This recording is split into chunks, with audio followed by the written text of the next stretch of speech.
రాజ్యం వెళుతున్నవంటి సైదు సాబు సైదుల పువ్వు మీ నిలువురు భార్య భర్తలయ్యా. పిత్ర కాదురా అయినా వాళ్ళకి త్రిపుర ఆలకించమని ఆయన 25 ఏళ్ళు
నాకు సంవత్సరాల తర్వాత చక్కనైన మగబిడ్డ జన్మించాడు బాబు.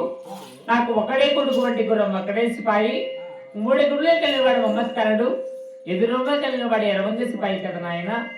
ఇటువంటి పరాక్రమ సహిత మా వంటి రాజ్యం వెళుతున్నాము. ఆ తూర్పు భాగం